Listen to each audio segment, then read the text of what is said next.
博士，你看阿迪啦，好好吃哦。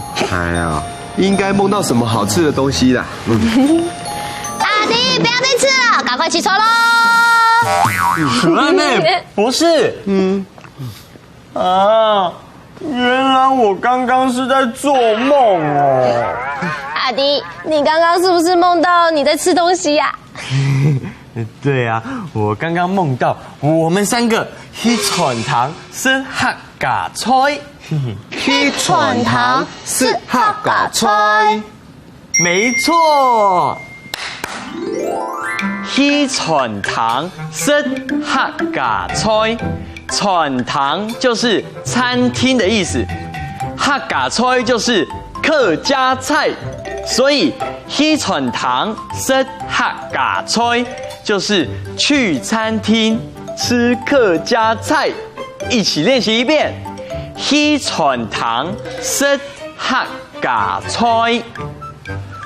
去船塘吃客家菜。东吼！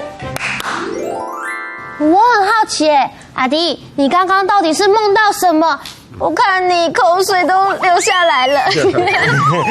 我刚刚梦到啊，我们不只有整桌的客家菜，还有好几杯冰冰凉凉的酸梅汁。哇，听你这么说吼，我口水也快流下来了耶。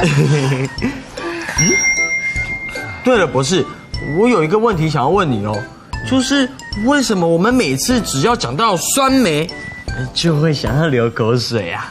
那是因为啊，我们的脑袋对酸梅啊，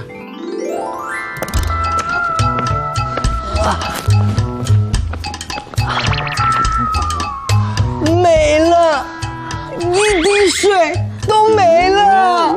哎呦，不行啦！再这样下去，我们会渴死哎！依地图来看，哦，这边，再走1天，应该就会到城镇喽。走吧。等等，你身上是不是偷藏了水，没有拿出来？没有啊，我的水都在水袋里面啦。那你为什么看起来这么有精神，都没有口渴的感觉啊？哦，那是因为，酸梅，真的不渴了，是不是？那我们走吧。酸梅之所以会刺激人口水的分泌，主要是因为人对酸梅有酸的记忆。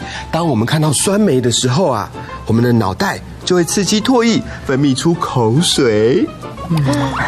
哦，原来如此。